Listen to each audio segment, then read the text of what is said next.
Hey everyone, welcome to Military Wife Revival Sundays. I'm your host, Teresa Alexis, known as the Military Bride Strategist. And today is Casual Sunday. As you can see with my hoodie, I'm not as dressed up as I was last Sunday. And also, too, I'm going to see if I can brave this cold outside to go and walk 3 miles. We're going to see. If not, I'm gonna do an exercise in the house. But welcome to Military Wife Revival Sunday.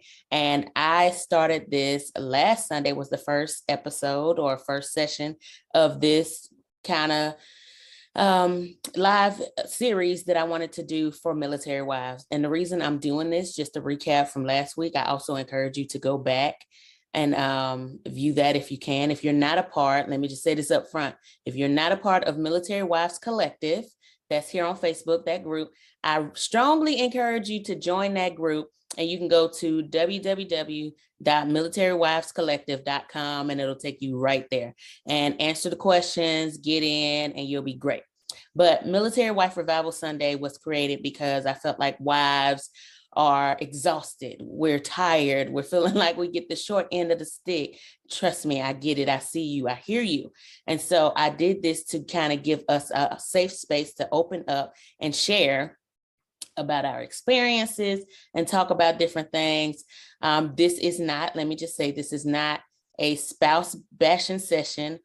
All of us have flaws. I get that. I understand that, but we're not going to bash anyone here or on these comments or on the replays, because bashing each other doesn't solve anything and it won't be fruitful to our self-worth, self-health, I guess. But today I want to talk about loyalty. And do you have it? Do you have loyalty? I will say before I jump into this topic, one thing about loyalty is you will find out usually if someone has loyalty when you are facing a huge obstacle, hardship, or whatever. I can remember being friends with someone back in like middle school, high school, and I've always been taught by my parents, just my family culture, and Black families usually have the same, I guess, rule. What goes on in my house stays in my house. That can be good and bad. I chose to take the good from that and be loyal to the things that people tell me. So if somebody is trusting me, they have confidence that I'm going to keep something to myself, basically, unless, it's that whole, if it's in that category of duty to report. If someone tells me something like that they're struggling with or whatever, I'm not just going to go out and spread it to everybody. That's gossip. So I'm not going to do that. And I have voiced my expectation of that to friends. And sometimes it's an unspoken like expectation, because you can't, that's a whole nother conversation, but you kind of gauge the trust with people, but we'll talk about that later. But usually when hard things come about, let's say, primarily because we are wives, when it comes to spouses trusting each other, loyalty is a part of that. You ever been mad at your spouse and then you call everybody, not everybody literally, but all the people, and you tell them what's going on because you mad, you upset. I've been guilty of that. And look, hitting myself. We don't look at that as gossip and being disloyal, but that's exactly what that is. And honestly, it doesn't mean you're a bad person. It's just that you need to recognize that and nip it in the bud, because what you don't want is for that to be a downward spiral of reaping and sowing, because that, I can tell you right now, that's not something you want to sow, and you definitely don't want to reap it, because I don't know if y'all have heard this phrase. Would you like it if somebody pulled a you on you? Because we go around like, oh, I'm hard, or I'm strong, or oh, I'm whatever kind of deal. And then, saying, oh, I'm tough, nothing gonna hurt me kind of thing. But if somebody do to you what you do to other people, whether you recognize is good or bad, because again, reaping and sowing, it applies to everybody. No matter if you acknowledge that or you think it's karma, whatever, it applies to everybody. Nobody's exempt from that. Nobody. So it come back around and you like, how dare they do that to me? I'm da da da da. I've seen that countless times. And I can say I've been guilty, primarily in my younger years of doing that. And it's never great. It never leads you to a place of closeness with anybody, not your spouse, not your friends, not your kids. And it really hurts both you and the person. So it couldn't be more like an indirect hurt to you, because like I said, that thing come right back around. So whatever things that you want to come back to you, which in this conversation, we're talking about loyalty, that's the thing that you want to sow. You want to sow loyalty so that you can reap loyalty. So because you don't want to have that moment, that very vulnerable, transparent moment with your spouse, and you pour out your heart, you tell them your struggles, only for them to get mad at you and then tell everybody what you did. I would never, and I can say this in full confidence because I may not be great at a lot of things, but I'm good at this one. Things people tell me, I don't care if they're mad at me or I'm mad at them, I will not bring that stuff up. I will take it to my grave. My grandmother was keen on teaching that. And she basically had an unspoken rule about, yeah, we don't do that. If I said that I wasn't going to talk about this, I know you're young and you're asking questions about family, we can't talk about that. And I don't understand that. I don't like it, but she's honoring the loyalty between her and whoever the person is, whether they're still there and alive or they're gone to glory. And that's one thing I respected about her and that I learned from her. And I can see that in a lot of my other relatives on my mother's side.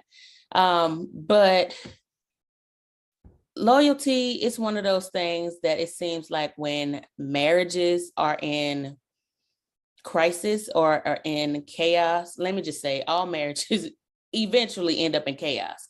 And how much chaos depends on both people, what someone is doing, and how somebody is responding to it, whoever it is. The wife, what you doing and how you respond to it. The husband, what you doing and how you respond to it. So, and one of the things about chaos, let me just say this side note, because this is important for loyalty, is there's no couple without it. There's no marriage without some form of chaos, some form of hardship that they've been through. It don't mean that's going to be that every day, but for a season, it can look and feel like every day. But honestly, when you choose to not let that be at the forefront or control you or consume you, then it will be a lot easier to play out this loyalty piece. I get it. You're mad at your spouse, you're hurt by your spouse. And let me just say, anger is a secondary emotion. So it usually stems from something else, a primary emotion, and then it shows up as anger. A lot of you say manifest, whatever word you want to use, but it shows up as anger. So with loyalty, let me just say, for the definition, basically when I looked it up, being loyal is showing firm and constant support or allegiance to someone or something. I know y'all don't like kinda, and I won't say all of y'all here, but a lot of people say, well, I don't really like that word allegiance. It's like if you've ever stood up and like read the pledge that we all have learned since we were little. I don't know what y'all younger people are learning nowadays, but we did in school when I was growing up. I pledge of allegiance to the flag. It's literally the same thing. You're going to be loyal to that flag. You're an American, aren't you? You're going to be loyal to that flag. You're not to dishonor it in any way. You are to take it, hold it, fight for it, defend it at all costs, no matter what. Don't care if you don't like the president. Don't care if you don't like the United States, feel like they're on the bad side or whatever. But when you read that pledge, you are saying, I have full faith and confidence in this flag and I will defend it no matter what. It's the same thing. It's loyalty. And I know that being in the military and, just growing up and just thinking about that as an adult now and having my kids recite that and honestly just say, and I probably will create this later, but have a pledge like for my family, for us, that is wholesome. And it's really good to have. It's really good to think about and have something like that for yourself, for your family. But if you're going to be loyal to the country, why you can't be loyal to your spouse? Why you can't be loyal to yourself? Because one thing I want to say is, in order to be loyal to someone else, you have to be loyal to yourself. You just have to be loyal to yourself. And you honestly, you can't be loyal to anybody else if you are having a hard time being loyal to yourself.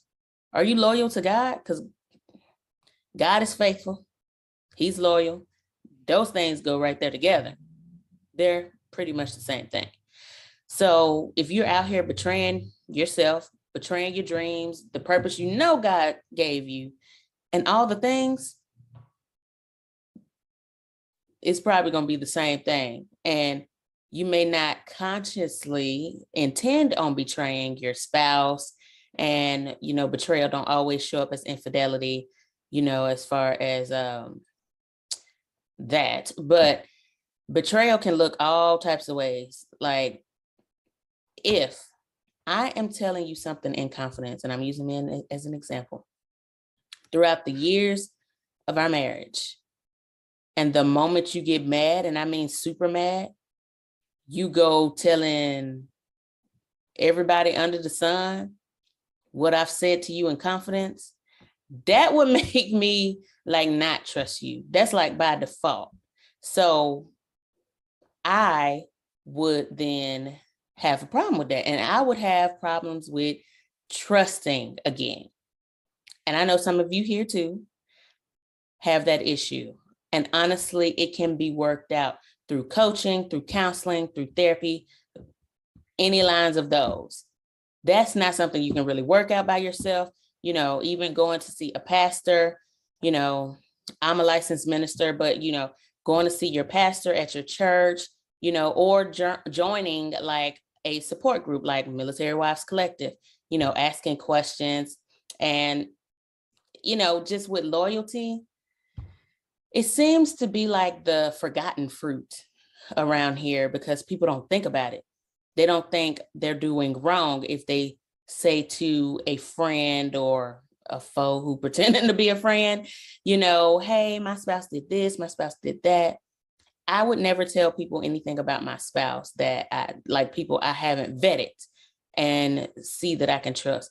And I will say this too. People watching, people always watching. So even if you want to walk around like everything's fine, people will notice and pick up on clues. They will. And so you ain't got to say nothing, literally, and people will pick up on it. But in your talk, in your speech, in the things you say, don't just blurt out everything your spouse has told you, because again, that's not helping you. That's not helping them. And that is just not going to help your relationship at all. It's just not. It ain't going to help your relationship. And if you have kids, it's not going to help that either, because they are also watching and they see everything. So you can't even lie to them because they going to know. Their kids, they have this intuition, I guess, from the Holy Spirit. I strongly believe that, because they're more pliable and positioned to hear God. In my opinion, they don't have as much hardness and experience as adults from the craziness of just adulting. So be mindful of what you do, what you say, and all of that. And another thing I want to say is that, in loyalty and betraying, when I talked about betraying yourself or betraying yourself, it's not sacrifice and it's not compromise. That's not the same thing. Now, you may try to convince yourself that it's sacrifice and compromise, but betraying yourself is very different. Sacrifice say, okay, I'll give up this now, and that's also compromise. I'll give up this now and do it later to support my husband, my family, whatever your reason. Betrayal is like, I'm just not going to do this, although I hold strongly to this moral and this belief or whatever, I'm just not going to do it just to please such and such, or to whatever your reason is. And like you never come back to it unless somebody wake you up and say, what are you doing? Why are you not doing this? You know, God called you for this. Those are not the same. I know that was like a shotgun summary, but I hope y'all get the picture of what I'm saying. Betrayal is not sacrifice and compromise. Those two things are like different. You betraying yourself and you know good and well you shouldn't be doing a certain thing. And I will say there are times where God calls us wives to do something that our spouse won't understand. They won't understand and they probably won't agree with it. But it was given to you. My purpose of what I'm doing right now was given to me before I ever even met my husband. So it really didn't have a condition. And that's another topic we're going to talk on. It didn't have no condition on if I had a spouse or not. I was literally, as a single Marine, going to people's houses. They were married. I wasn't. And speaking life into them and into their relationship. And, you know, I didn't think about it then, but I obviously think about that now. But, you know, God called me to do that type of work on active duty and off of active duty, in the uniform, beyond the uniform. And so I didn't equate for having a spouse in there, definitely not at the age that I got married. But I will say God knows better than us because he's smarter than us. And he don't give us anything that isn't going to make us better. Did she just say her husband made her better? Yes, I believe marriage makes you better. Now, we'll have to talk about that at a later time, about all the things. But when it comes to loyalty, just looking in the Bible, I saw many different stories, like a lot. So the Bible talks about loyalty a great deal. But if you're not looking for it, you probably will miss it. Like I heard that scripture before, but I don't really think of it in the terms of loyalty. Like, let's talk about Ruth. Ruth, I mean, we can literally sit here on this revival all night and talk about Ruth and how loyal she was to Naomi. Like she didn't have to go with her, follow her after, you know, her husband died. She didn't have to do that at all. She could have been like, you know what, you know, my husband died. I'm gonna go back over here to my family and do what I was doing before and all of that. But Ruth, man, Ruth is loyal in all caps. Loyal, okay? Because she went to great lengths to show how loyal she was to Naomi. She trusted her. She believed in her. She followed her and she listened to her. That's loyalty. So in the military, when we are under command of a CO and staff NCO, you know, we basically got to have some form of loyalty to have all this trust and faithfulness and confidence in these people who leading us. Now, I know, having been active duty, I understand that some leaders out there they be wild. They be wilding out. I get that. But what is it that you can trust? Do you trust your other teammates? Because I ain't gonna lie. I've been in platoons too, where I'm like scared for my life. And we only doing simulation. And this person doesn't seem to know what they're doing. And if you're a military person and you listening to me right now, you probably can think of like at least one leader that you've been under where you just didn't feel confident that y'all was gonna make it out of any situation alive. We all been there. And even your military spouses, y'all done been on some jobs where you're like, how did this person end up being the boss or like a manager? Lord help. So we all been there, but what about them, or what about your other teammates, or what in yourself can you be loyal to know that you're gonna make it across this hump? You know, for me in my platoon, I found like at least 4 people. I don't know why I had that number, but 4 people that I can trust that made me feel safe.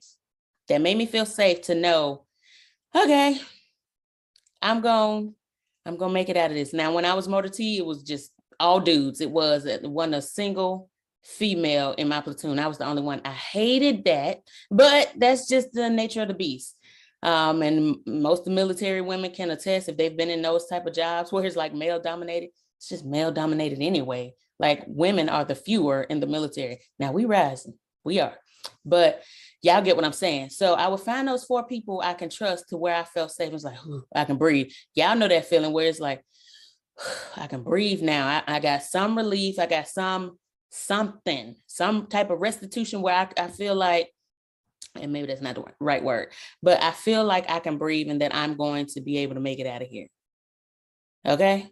And sometimes, because I've seen this too, the CEO don't quite know. Now I've seen some very humble CEOs who are new and they're not prior enlisted. So that's what I mean by new. They're new and they consult that staff NCO. That takes a lot of humility because some of these officers out here be thinking they big and bad and know everything. We know that. But just with loyalty, it goes across, and I'm not just talking to active duty people here, but it goes across the ranks and it trickles down to your families and all of that. And honestly, how can you trust the mission and trust and have loyalty for this platoon and not give that same thing to your spouse? They are the greatest gift. That is what should make you more motivated. The loyalty you have to your family, and wives, I'm talking to y'all too, the loyalty you have to your family should make you be a better woman, a better wife, a better mother, a better employee, a better entrepreneur, a better whatever it is, a better pastor, because some of you women are pastors or apostles, a better whatever. And honestly, even before all that, your loyalty to God should make you just operate and perform differently. And I don't really like the word perform, but y'all get what I'm saying.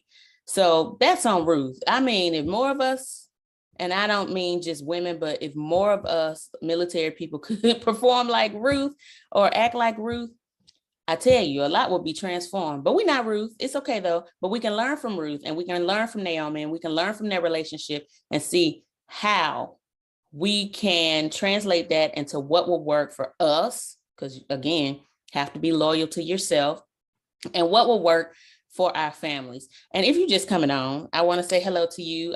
You missed the first part of this, but I'm Teresa Alexis, the host, known as the Military Bride Strategist. If this will share with you, if you've been invited to this live, again, I help couples thrive at home and in their career without having to sacrifice either one. So, and I have this group, this community of wives called Military Wives Collective. You can go to www.militaryWivesCollective and join, answer the questions, get on the list so you can, or the email list so you can learn what's going on, what we're doing. And I'll talk more about that at the end. But another scripture is John 15:13. Greater love has no man than this, that someone laid down his life for his friends. I don't know about y'all, but I'm not laying down my life for just any old body. That's loyalty, by the way, which is created in the military. Like, I don't know, I can't really speak for you other branches.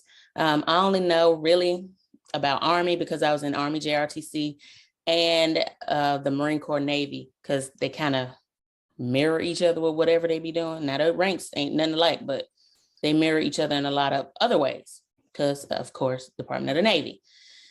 But when we talk about brothers and sisters in arms, we're talking about loyalty. We're going to be there, the battle buddies. We're going to be there for each other no matter what. It don't matter where we come from, what we look like, what we've been doing prior to this moment. You better have my back and I'm going to have yours.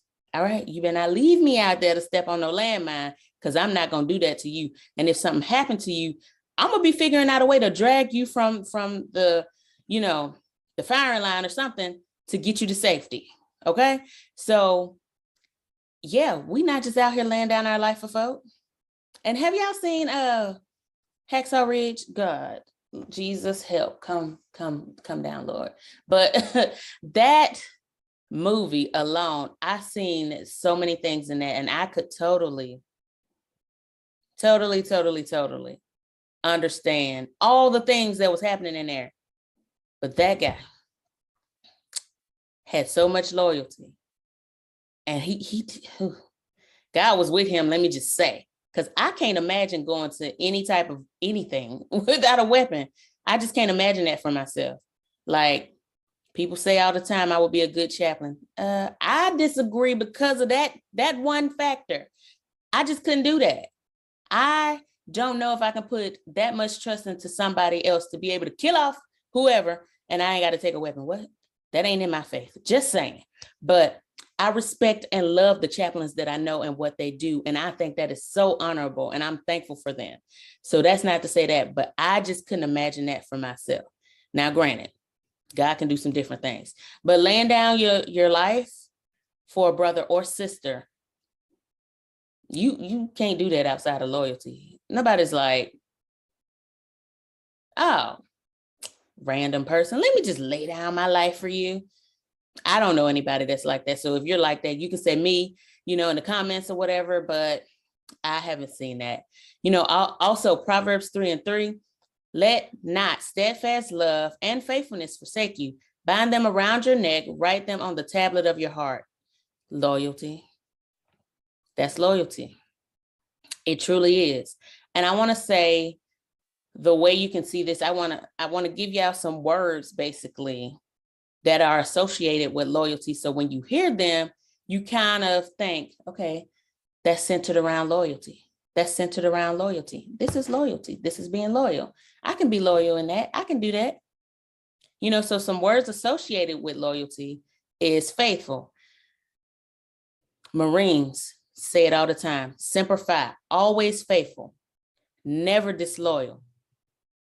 I'll never dishonor you, myself, or this Corps by being disloyal. Faithful. Devoted. Are you devoted? Have you had somebody be devoted to you? Can you think of somebody in your life that's been devoted to you, or something that you've been devoted to? Steadfast. I just said steadfast in one of these scriptures. Steadfast love. Yeah. Reliable, dependable, trustworthy. Let me just say, you cannot trustworthiness and loyalty, like husband and wife, married. There's no way to not have both. There's just no way to not have both. If y'all know a way to have one without the other, y'all let me know, but I ain't seen it. I doubt it. Unwavering. You're unwavering. I know that's big for some of y'all. The sun is doing some real weird things right now, but dedicated. Are you dedicated to yourself, to your spouse, to your family? This committed. This one, committed. Everybody wants their spouse to be committed. Little bit of transparency. My husband told me last year, I want to see that you're committed. And me being confused, because I'm like, I don't know how much more committed to be. I'm like, I do all these things. How else am I to be committed? But what I had to do for me, and this may work for you, may not, what works for you? I had to search within myself. Okay, he said committed. What that mean? What does that mean to him? I need clarification, because what I may see as committed, night and day as to what he sees as committed. So I had to search within myself to see, am I really committed? And I'm not talking about where you question your every dying moment. I'm saying, okay, just take a step back and reevaluate it. Okay, yes, I've been committed in these areas, or I feel like this is what commitment is to me. Clarification. Hey, can you clarify what you meant by being committed? It's associated with loyalty and being steady or stable. Honestly, that right there touched me, because honestly, how you gonna be loyal if you can't be any of these words I just named? You can't be steady. You can't be stable ever. You always all over the place. You always bouncing from one whatever to the next. You can't stay focused. You can't be rational. You can't do these things. You can't be dedicated to this one thing and see it all the way through. Just having y'all think. So these are words that are associated with loyalty. And look, the messenger, okay? I didn't make these words up. I didn't pull them.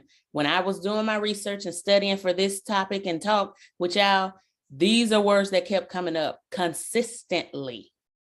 So these needed to be mentioned, because maybe maybe some of us don't think about these type of things when we're thinking about loyalty. Like, I ain't loyal to you, honestly.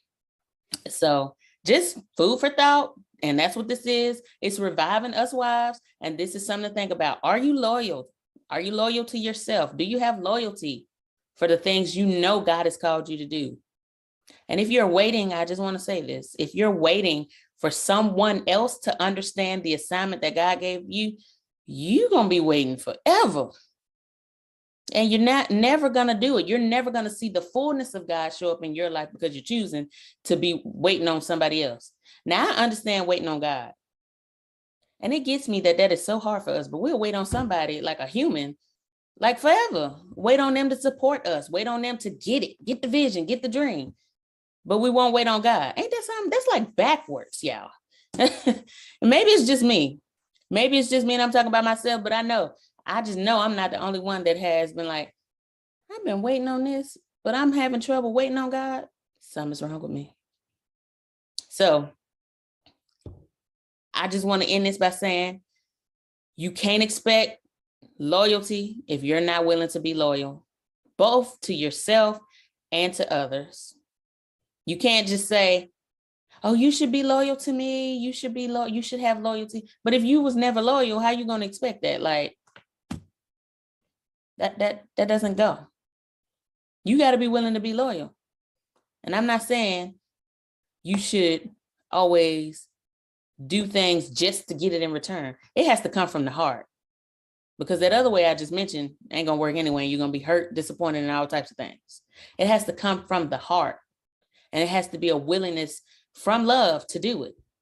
But you can't expect from somebody else what you're not willing to give. It don't matter what it is. You just can't. I mean, you can, but again, you're going to be disappointed. Just saying. Be mindful of what you share, when you share it, and who you share it with.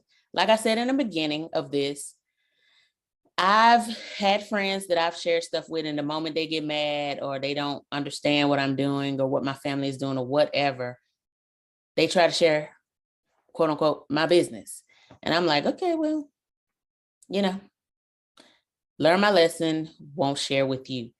Not going to do that to everybody, just you. Now, I'm not going to share these things with. That's called wisdom, because it would be foolish to continue to share with a person who has done that to you. It's not to say you don't forgive them, but you also have to be wise and think about what you're doing. So also too, fully process things. Don't brush it off, and don't just spit it out to whoever's there. Don't do that. And don't give into pressure to share. I know people mean well when they say this. Oh, you should share everything with your spouse. I totally agree that you should share things with your spouse. However, there are things and trauma that happen to you that maybe your spouse isn't ready to hear, and you may not be ready to share. You can't just share everything in the first month of being married, or even the first couple of years. It doesn't mean that you're hiding it from them. But like I said, fully process things and don't brush it off, because then it's going to pop up somewhere. And now you have to talk about it, because they're going to be like, where did this come from? Kind of thing. Don't give into pressure to share. Might be too soon. You ever heard the thing or the saying, too soon? Too soon. Too soon. Now, be wise, and some things you have to share in the presence of a mediator to help you both process that together. But don't give into that pressure to share. If you're not ready, you're not ready. Honor that in your spouse, honor that in yourself, okay?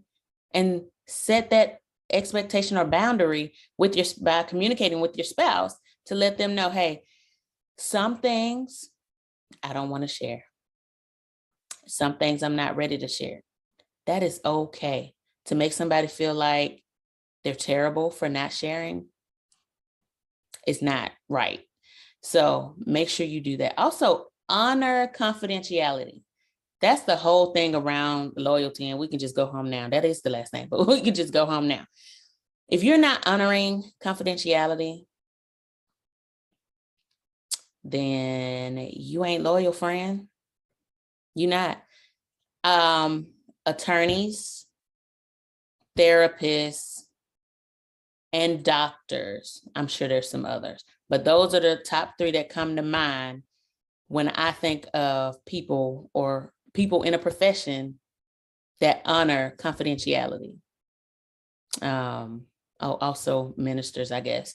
And when I say ministers, that means like ministers, pastors, people in that pastoral care position. So make sure you do that. Make sure you do that for yourself. I don't know how many times I've been happy that I didn't share something with somebody because I saw how they did someone else. So be careful what you say. Make sure you're doing what you want, to come back to you. If you want people to be loyal to you, you have to be loyal to them. You're just going to have to. You can't, again, and this blows my mind that people think like this and they don't think it's crazy. I wonder if they hear themselves. You cannot expect that loyalty if you're not willing to give that loyalty. It don't work like that. It just don't. I want y'all to take care of yourselves. And that's why we're doing this military wife revival. I want y'all to take care of yourselves. I want y'all to think and process things. I'm thinking and processing on this casual Sunday, with my property of Wounded Warrior Project hoodie. But just know, loyalty is a huge, huge piece of just doing life with others. And again, whether that be your spouse, your kids, I am not perfect. I know you're not perfect either. None of us are. So don't be expecting that. Don't be expecting to be perfect. Don't be expecting to get it right every time or on the first try, whatever. If loyalty is newer for you or you getting back to being loyal, whatever.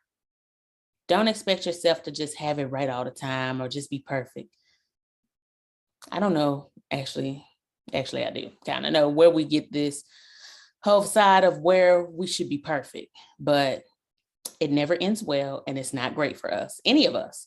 So let's give up being perfect and let's work to make ourselves better, not perfect. Be present, not perfect.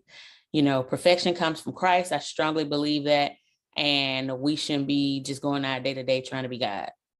We should be our normal human selves while submitting to Christ, because that's where the blessings come. And lastly, I want to tell y'all about Military Marriage Fest. So if you're not in the Military Wives Collective, again, you need to go to militarywivescollective.com and join. Obviously, it's say wives, so it's for wives. I know sometimes husbands come on here and watch and stuff, but make sure that you go to Military Wives Collective and join. But on Military Marriage Fest, it's a virtual retreat that we're having in June, and maybe a live event in the pocket for later this year, but we're going to do the virtual retreat, and it is not going to be like the last one because they get better and better each time. So you can't be like, oh, I went to the last one, I'm not going to join this one. You're going to miss out, because we're going to be talking about strengthening the foundations of your marriage this time around. And so it's going to be good and it's going to be fun. And so VIP right now is $497. That's per couple. So make sure you get your ticket. You can go to militarymarriagefest.com and register. Also, if you are on the fence about it, I can just have you ask questions. We got support at teresaalexis.com that you can go to and send your questions in. Or like I said, you can go to militarymarriagefest.com, and all the way at the bottom, it has frequently asked questions, and you can go there and see if your question is there. But Military Marriage Fest is a virtual retreat that is going to help you relax, help you release these things that you've been holding on to, that's limiting not the potential, but limiting the closeness and connection for your marriage. I don't know how many times I see couples, military couples, complain about the issues they are having and then not get help. This is the help. Military Marriage Fest is the help. It's going to help you to release those things from self, because we want to do things for our marriage. We do. But everything starts with you. It starts with you and your spouse, obviously. Y'all gonna have to release some things individually in order to come together corporately and work on things. You can't have a jacked up self and a jacked up self come together and think you're going to make this whole beautiful thing. Now, I know I said that and that probably, didn't register with some of you people. But what I mean is you're not going to get, basically, you're not going to get anything from not working on yourself. When you suppress these things, all it does is it's just buried. But we know when we bury seeds, because they're all seeds, eventually a sprout grow, right?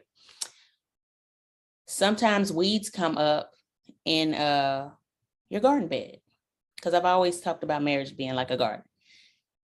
And what you got to do, you got to pluck them up, or either spray them or have somebody else do it. And you go back out there maybe weeks later and you're like, there's another one. Maybe that's just me. But honestly, when you don't work on yourself, it translates over into your relationship, your marriage. It trickles down to your children. I didn't make this up. That's kind of like the dynamic of just the life cycle.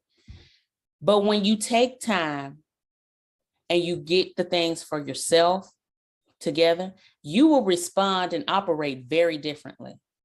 Your mindset begins to change. Your heart begins to change, and you will see transformation in yourself first, and then it'll translate over to your marriage and down to your children. And the reason I talk about children a lot is because one thing that's conducive in the military community is children, and we love them so much. However, we need to work on ourselves too. Military Marriage Fest is it. So again, get your VIP ticket while it's $497, because it won't always be $497. And those dates are June 3rd and 4th. VIP will get June 5th. That's an additional day for you. And that's an intentional day with a very intimate group, and you'll be able to ask questions directly to me and a special guest. And you'll be able to basically get what you need for your marriage. So many marriages are crying out. They're hurting. They're devastated. They're confused, and some are in an okay place. They're fine, or they're good, or they okay-ish. Military Marriage Fest is for you. All military personnel are welcome at Military Marriage Fest. And if you're a transition veteran here and you're wondering, well, can I come and will I benefit? You can definitely come and benefit, because I feel like once a military couple, always a military couple. In the Marine Corps, we say once a Marine, always a Marine. But once in the military, always in the military. I mean, we're not active duty, but the things that happen to us and that we learn in the military, they never leave us. That's both good and bad, but they never leave us. So we're always going to be in that community. You'll always be welcome to Military Marriage Fest. So I just want to point that out. So again, $497 for that VIP ticket. If you have any questions, you can put them in the comments, and be sure to go to Military Marriage Fest to get your tickets to that virtual retreat happening in June. And then if you're a wife here and you're not a part of the collective, go to militarywivescollective.com. So thank you all for tuning in for Military Wives Revival Sunday. I hope you enjoyed it. I hope this topic on loyalty has helped you. You can always comment and say if you want to talk about a different topic, or if something here registered with you that I talked about. So thank you for tuning in. And